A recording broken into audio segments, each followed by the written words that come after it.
हजारों आदमी ऐसे आदमी के पीछे भागते हैं जो पूरी तरह से आप पर छाकर और आपको एकदम ही गिरा देता है और छोटा सा नगण्य बना करके और जन्म जन्मांतर के लिए आपको शापित कर देता है। ऐसे आदमी की तरफ दौड़ बड़ी जल्दी होती है और जो आपकी ही स्थापना करने के लिए और आपके ही पूजन के लिए बैठा है, उधर आंख नहीं उठती इंसान।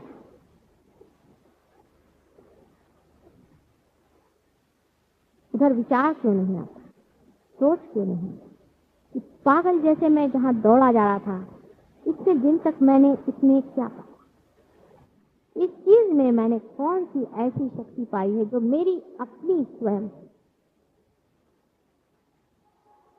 गुरु वही है जो आपके अंदर आपकी शक्ति का सृजन करे और आपको अपने से परिचित करे, वही गुरु है। और जो आपकी सारी पावर छीन ले और आपको बेवकूफ बनाता घुमाए, वो गुरु है कि घंटाल है, आपको खुद सोचना चाहिए। मानव के अंदर कुछ ऐसे विचित्र दोष मैं देखती हूँ कि बड़ा आश्चर्य है। हो सकता है कि हमारे लिए मानव का समझना मुश्किल जाता है, जैसे मानव को हमारी ओर देखना मुश्किल जाता है। हो दूसरा दोष बड़ा विचित्र सा मानव में है कि जब कोई जीवित रहता है तो उसकी दुर्दशा कर देते हैं और जब वो मर जाता है तब उसके चार चांद लगा। सीता जी को उसके घर में से निकाल दिया तब कोई साधु संत मिला नहीं। जब वो मर गई तो उनके हजारों मंदिर बना के रख दिए।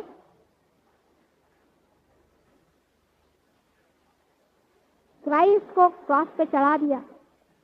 जब वो मर गए तो हजारों उनके मंदिर बना करके रखा दिए। समझ में नहीं आता, जिस वक्त वो जीवित थे सब आंखें सब क्या खत्म हो गई, ये जान ही कार नहीं रहा। अरे उनको जानने वाले कम से कम एक दो तो आदमी थे, उनकी भी बात नहीं सुनी। उन्होंने कमाल करके दिखाया, वो भी नहीं देखा और उनको उठाकर क्रॉस पे डाल दिया। मोहम्मद साहब का हाल वही हुआ, ज्ञानेश्वर जी का हाल दूसरा हुआ। अब जब वो मर गए तो उनके 50 मंदिर इस बंबई शहर में बना डाले। मानव को समझना बड़ा कठिन।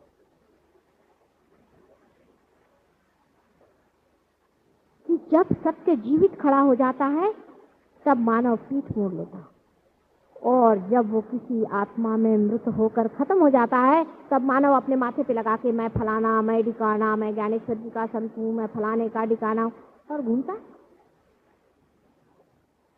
मरी हुई चीजों से इतना प्रेम मानव को क्यों है, मुझे कुछ समझ।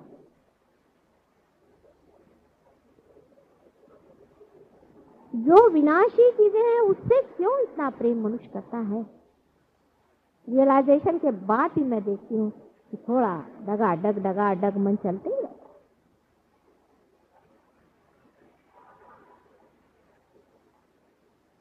मृत में, किसी भी मृत वस्तु में, जड़ वस्तु में अपना ध्यान देना ही स्वयं मृत हो जाना है। विराट का पूरा चित्र आपके सामने अगर हम खड़ा भी करें तो कोई फायदा होने वाला नहीं, ये हमें कभी कभी लगने लगा। मनुष्य की खोज क्या सत्य की है या असत्य की है। मनुष्य का प्रेम असत्य से क्यों है। हालांकि वैसे देखिए तो हमें असत्य कोई अच्छा नहीं लगता। अगर हम आपसे कोई बात झूठ बोले तो आपको थोड़ी हम अच्छे लगेंगे।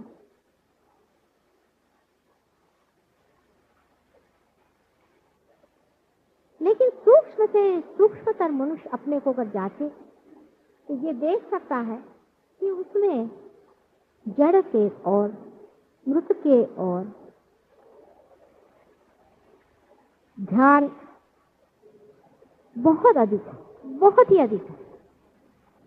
और फिर वो दुखी है, वो दुखी जीव है, सारा संसार दुखी है। इन बेवकूफों को क्या किया जाए जो बेकारी में दुखी है। ये तो ऐसा ही हुआ कि आपका दिया सजाया, संवारा, सुंदर बनाया, उसमें सुंदर सा दीप भी जलाने की सारी व्यवस्था कर दी, बात लगा दी, बाती भी सजा दी,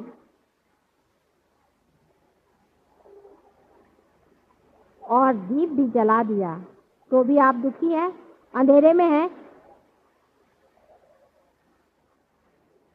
इस पर गौर करना हो, इस पर सोचना हो। संसार में बहुत बड़ा घनघोर संग्राम चल रहा है। जो संग्राम आपने काली के अवतार में सुना था, उससे महाभयंकर संग्राम आज संसार में चल रहा है। इसमें जिसकी जीत होगी वही निर्धार करेगा कि सृष्टि का सृजन पूरा होगा या खत्म होगा।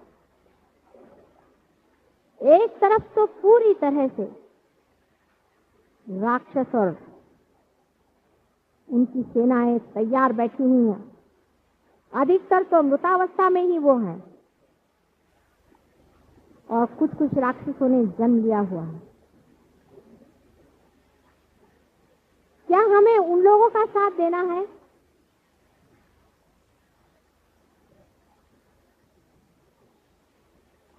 या हमें सत्य युग को इस संसार में लाना है? बहुत से लोग मुझसे कहते हैं इस देश की गरीबी कैसे दूर होगी, आपके बकवास से दूर होगी क्या?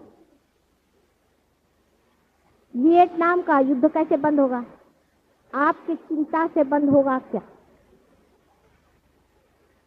नहीं होगा ना।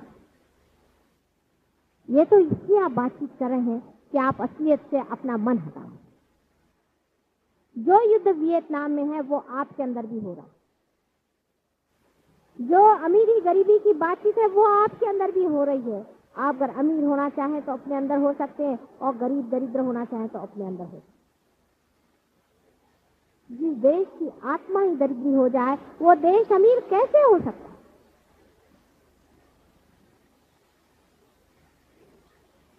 हमारी आत्मा में दरिद्रता, उस पर बादल छा गए हैं, अज्ञान के बादल, जिसको कि मैं नेगेटिविटी कहती हूँ, उसके बादल छाए हैं इस सारे संसार पर सबसे ज्यादा इस देश पर मैं देखती हूँ कि सारे भूत यहीं पर आए, उनको और कोई जगह नहीं मिली, और तुम लोग अपने हृदय में उसको स्थान दिए बैठे हुए।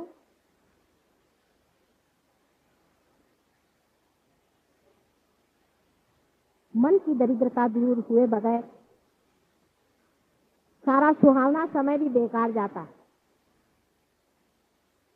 ऐसे ऐसे राक्षसों को आपने हृदय में स्थान दिया है इस देश में कि राक्षसों का नाश कर भी नहीं सकते, क्योंकि उनके सारे निशाचर आपके अंदर घुसे पड़े हुए हैं। उनका अगर नाश करें तो उनके निशाचर आपको फाड़ खा जाए। जिस दिन आप लोग उनको निकाल फेंकेंगे उसी दिन सबका ठिकाना हो जाएगा अपने आप। लेकिन पहली बात तय कर लें कि हमें परम तत्व को पूरी तरह से, पूरी सच्चाई के साथ जानना है। इससे बढ़ के संसार में कोई धन संपत्ति नहीं। परम धन वही है, सारे परम आनंद की उपलब्धि उसी में ही है। उसको पहले पा लीजिए। अपने मन को इधर से उधर करने की कोई जरूरत नहीं, बेकार की बातें लेकर के इस देश की गरीबी कैसे दूर होगी। तो आप प्राइम मिनिस्टर ऑफ इंडिया हैं जो आप सब चीज का ठेका लिए बैठे हैं।